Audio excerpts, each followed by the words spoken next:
निगाहों में मंजिल थी, निगाहों में मंजिल थी, गिरे और गिरकर संभलते रहे। हवाओं ने बहुत कोशिश की बुझाने की, मगर चिराग आंधियों में भी जलते रहे। आपकी मेहनत, आपका ये जुनून आपके सिलेक्शन को जरूर प्राप्त कर पाएगा। आप अपनी मंजिल तक जरूर पहुंचोगे। नमस्कार दोस्तों, मैं एक बार फिर से अरविंद कुमार आपके अपने परिवार AKGS रिसर्च सेंटर में आप सभी का स्वागत करता हूं। जैसा कि आपको पता है, 40 दिन के उड़ान बैच की श्रृंखला में हिंदी में हम समास पढ़ रहे हैं। समास की पिछली क्लास में आपने समास के 3 भेदों के बारे में पढ़ लिया होगा। 3 जो प्रकार हैं, उनकी पूरी परिभाषा है, उनका पूरा जो भी कोई कंसेप्ट था वो सब आपने पढ़ लिया होगा। अब आगे आज जो कंसेप्ट है उसके बारे में हम पढ़ने वाले हैं। तो देखिए, अब जो चौथा आता है, देखिए पहला जो अव्ययी भाव था इसके बारे में आप पढ़ लिए। दूसरा जो तत्पुरुष था इसके बारे में आप पढ़ लिए। तीसरा जो कर्मधारय था, कर्मधारय था, इसके बारे में आप पढ़ लिए। ठीक है ना। अब यह शब्द होना चाहिए कारक विभक्तियों का लोप और यहां विशेषण विशेष्य। यह सिंपली आपने बहुत ही अच्छे से पिछली क्लास में पढ़ लिए होंगे। बाई चांस अगर किसी कारणवश आप इस क्लास को नहीं देख पाए हैं तो कृपया उस क्लास को जरूर देख लें। बहुत ही ज्यादा महत्वपूर्ण और बहुत ही रोचक क्लास हुई थी। आज हम जो पढ़ेंगे, पहला होगा आपका द्विगु समास। द्विगु समास।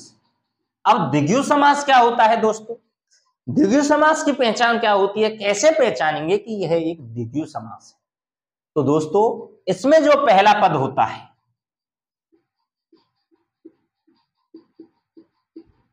संख्यावाची होता है। पहला पद संख्यावाची होता है और पूरा शब्द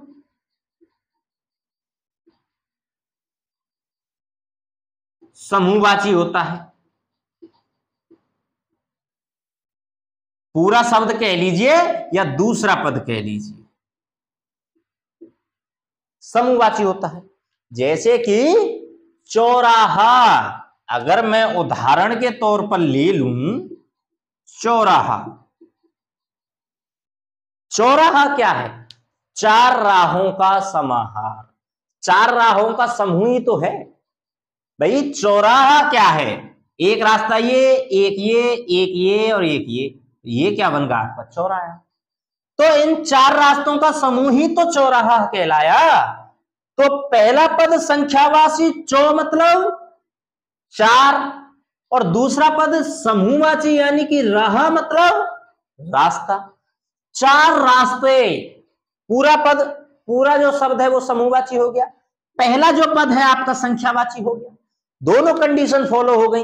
अगर एक भी कंडीशन फॉलो नहीं हुई मेरे दोस्त तो द्विगु समास नहीं कहलाएगा। बड़े ही ध्यान से समझना, अगर एक भी कंडीशन फॉलो नहीं हुई तो द्विगु समास नहीं कहलाएगा। पहला पद संख्यावाची भी होना चाहिए और दूसरा जो पद है या पूरा जो शब्द है वो समूहवाची भी होना चाहिए। चौराहा में क्या है? 4 राहों का समूह, 4 राहों का समाहार, यानी कि 4 यानी कि पहला पद संख्यावाची हो गया।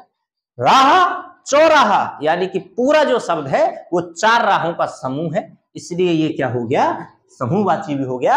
इसलिए ये जो चौराहा अगर आपसे कभी पूछ ले तो क्या होगा आपका? तो ये होगा आपका द्विगु समास। अगर मैं आपसे पूछ लूं एक तंत्र, बताइए, अगर आपने अच्छी तरह समझ लिया है तो आप इसको गलत नहीं करेंगे। जितने भी बच्चे इसको द्विगु समास कह रहे हैं बताइए, हाथ खड़े करिए। जितने भी बच्चे इसे द्विगु समास कह रहे हैं कि इस शब्द में अगर द्विगु समास आएगा तो वो खड़े हुई बताइए। कितने बच्चे इसको द्विगु समास कह रहे हैं और कितने इसको द्विगु समास नहीं कह रहे हैं? अगर द्विगु समास है तो क्यों है? क्यों है? पहला शब्द संख्यावाची, पहला पद संख्यावाची है, ये तो अंधों को भी दिख जाएगा कि एक दे रखा है, एक संख्या होती है कोई ना कोई, ये तो निश्चित ही दिख जाएगा। तो पहला पद संख्यावाची आ रहा है, क्या द्विगु समास है? अरे दूसरे को तो देख लो कि पूरा पद समूहवाची। एक तंत्र, इसका समास विग्रह क्या? एक का तंत्र, यानी कि पूरे एक का शासन। क्या एक का कभी भी समूह हो सकता है? मेरा शासन, क्या मैं समूह हूं? बताइए, क्या मैं समूह हूं? मैं एक ही तो व्यक्ति हूं। तो जहां पर समूहवाची नहीं है पूरा शब्द, क्या वो द्विगु समास हो जाएगा? कभी नहीं। तो यहां पर अगर द्विगु समास नहीं है तो कौन सा समास होगा? आप बताइए कि एक कौन सा शब्द है? एक अव्यय शब्द है, और अव्यय शब्द में क्या है? लिंग वचन कारक की सहायता से कोई भी परिवर्तन ना हो तो वह अव्यय शब्द कहलाता है। और पहला पद अव्यय हो तो वो कौन सा समास? अव्ययभाव समास। पिछली क्लास में पढ़ चुके होंगे आप, ठीक है ना? आगे समझ। तो एक तंत्र में अव्ययभाव समास, लेकिन चौराहा, त्राहा, त्रिकोण, चतुर्भुज क्या है? ये क्या है? द्विगु समास। आ गया समझ? बहुत ही अच्छे से समझ गए होंगे मुझे उम्मीद। आगे देखिएगा, आगे जो पांचवा जो समास आता है, आगे जो समास आता है वो है कौन सा समास है? बताइए। आगे जो समास है वह कौन सा समास आएगा? बताइए।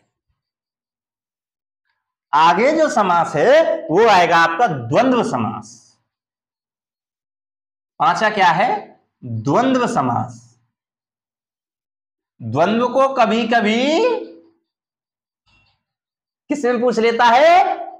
विकारों में। किसमें पूछ लेता है? गलत शब्द दे देता है द्वंद्व लिख के। बहुत से बच्चे तो द्वंद्व लिखना ही नहीं जानते होंगे, बहुत से बच्चे द्वंद्व लिखना ही नहीं जानते होंगे। तो देख लीजिए, द्वंद्व का जो सही जो रूप होता है, जैसे द्वंद्व लिखा जाता है वो ऐसे लिखा जाता है। दोनों दाम में वा का प्रयोग होता है, याद रखना, दोनों दाम में वा का प्रयोग होता है, वरना द्वंद्व आप गलत कराओ, ठीक है ना?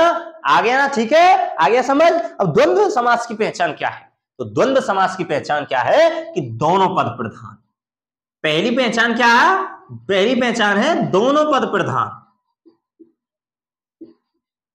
दोनों पद प्रधान, दोनों पद जिस समास में प्रधान हो वो द्वंद्व समास कहलाएगा।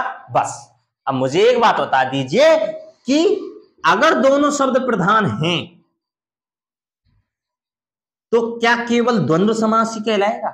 क्या और कोई सा भी समास कहलाएगा? क्या सिर्फ एक ही पहचान से द्वंद्व समास घोषित हो जाएगा? तो हाँ, द्वंद्व समास में केवल आपको एक ही पहचान याद रखनी है कि दोनों पद अगर प्रधान हो जाए तो आपका क्या आएगा? द्वंद्व समास आएगा। वो आपका क्या आएगा? वो द्वंद्व समास आएगा। बहुत ही अच्छे से समझ लीजिएगा। द्वंद्व समास के तीन प्रकार होते हैं दोस्तों। पहला इतरेतर, दूसरा वैकल्पिक, और तीसरा समाहार। इतरेतर में तो और का प्रयोग होता है। और एग्जाम्पल के तौर पर ले लू, माता पिता, तो इसका समास विग्रह क्या बन जाएगा दोस्तों? माता और पिता। पूछता है समास विग्रह पेपर में, याद रखना, माता और पिता। तो यहां पर अगर और आ गया तो यह कौन सा समास हो गया? द्वंद्व समास। यह तो सबको पता है कि दोनों पद प्रधान है, माता भी प्रधान है, पिता भी प्रधान है, पहला पद भी प्रधान, दूसरा पद भी प्रधान। लेकिन इसमें द्वंद्व समास में भी कौन सा प्रकार है? प्रश्न तो यह बनता है ना, प्रश्न तो यह बनेगा कि द्वंद्व समास में भी कौन सा प्रकार है? तो द्वंद्व समास में कौन सा प्रकार है? इतरेतर समास। जो इतरेतर जो समास है उसकी पहचान क्या है? कि बीच में जो योजक जो चिन्ह होगा, जो बीच में जो भी कंजक्शन होगा वो क्या होगा? आपका और होगा। और जो दो शब्दों को जोड़ने का जो प्रयोग किया जाएगा वो और का प्रयोग किया जाएगा। दो शब्दों को जोड़ने का प्रयोग और के माध्यम से किया जाएगा। तो जिसमें और, भाई बहन, इसमें क्या हो गया? भाई और बहन, ठीक है ना? आगे समझ नहीं आया? तो ये क्या हो गया आपका? इतरेतर समास। वैकल्पिक शब्द, वैकल्पिक शब्द में क्या है? जो वैकल्पिक समास है इसमें या का प्रयोग होता है। या का प्रयोग मतलब इसमें विलोम शब्द आते हैं। इसकी महत्वपूर्ण जो पहचान है वो है विलोम शब्द। अगर जहां पर भी आपको विलोम शब्द दिख जाए, जैसे एग्जांपल में ले लूं, जयाजय, जयाजय का समास विग्रह क्या होगा? जया यानी कि जय या फिर अजय। तो जय का विलोम शब्द क्या हो गया? तो जय का विलोम शब्द हो गया अजय। क्या हो गया? अजय। अजय का विलोम शब्द जय, यानी कि दोनों विलोम शब्द हो गए ना। तो जहां पर अगर विलोम शब्द दिख जाए तो वहां पर क्या होगा? वैकल्पिक द्वंद्व समास। कौन सा समास? वैकल्पिक द्वंद्व समास। और जहां पर या का प्रयोग आ गया वो भी वैकल्पिक द्वंद्व समास। तो या हमेशा कहां पर, विलोम शब्द में। अगर आपको कंफ्यूजन हो कि और या का प्रयोग कहां करें, माता या पिता भी तो कर सकते हैं, माता या पिता भी तो कर सकते हैं भाई, बिल्कुल सही प्रश्न है, माता और या पिता कर सकते हैं। तो दोनों में जो विलोम शब्द हो वहां पर या का प्रयोग आप निसंकोच कर सकते हो, लेकिन अगर आपका विलोम शब्द ना हो तो आपको और का प्रयोग यानी कि इतरेतर द्वंद्व समास का प्रयोग करना होगा। अब आगे क्या है, आगे आता है समाहार, इसमें आदि का प्रयोग करते हैं, आदि, इसमें जातिगत बताया जाता है, जातिगत, रुपया पैसा आदि, चाय पानी आदि, यानी कि जो पहला जो शब्द है उसमें जो पिछला जो शब्द है अगर उसमें मिला हुआ है चाय पानी आदि, यानी कि चाय में पानी मिला हुआ है, रुपया पैसा आदि, यानी कि रुपया क्या है, पैसों का समाहार है, रुपयों में पैसों का समूह है, पैसे मिले हुए हैं, इसलिए क्या है, वो समाहार द्वंद्व समास है। आपको समझ में आ गया होगा इतरेतर द्वंद्व समास क्या होता है, वैकल्पिक द्वंद्व समास क्या होता है और समाहार समास क्या होता है। द्वंद्व समास की पूरी परिभाषा आपके सामने है, तीनों प्रकार आपको बता दिए हैं, जिसमें और आ जाए इतरेतर, जिसमें या फिर कहीं भी आपको विलोम शब्द दिख जाए तो आपको वैकल्पिक द्वंद्व समास लगाना है। अगर आपको आदि या फिर कोई भी जातिगत दिख जाए कि एक एक जाति के, जैसे रुपया पैसा आदि, रुपया भी करेंसी है, रुपया भी आपकी क्या है, करेंसी है, कोई भी नोट है, ठीक है ना, और पैसा भी आपकी क्या है, कोई भी नोट है, कोई भी रुपया है, तो क्या है, ये करेंसी है, तो आपको इसको भी ध्यान रखना है। अगर जातिगत आपको दिख जाए तो वहां पर क्या है, समाहार समास है, और वहां पर क्या प्रयोग होता है, आदि का प्रयोग होता है, आदि का प्रयोग, आदि का। तो आपको समझ में आ गया होगा कहां पर और, कहां पर या, और कहां पर जातिगत प्रयोग यानी कि आदि का प्रयोग होता है। बहुत ही अच्छे से आप समझ रहे होंगे। तो देखिए आगे जो छठवां जो समास है वो क्या है, आगे जो समास है वो क्या है, उसको देखेंगे आगे। अब जो लास्ट जो प्रकार रह गया है, आप सभी को पता है 6 प्रकार के समास होते हैं, तो छठा जो प्रकार है बहुब्रीहि समास, वो क्या है, बहुब्रीहि समास, तो उसको देखिए। अब जो छठा जो समास है वो है आपका बहुब्रीहि समास।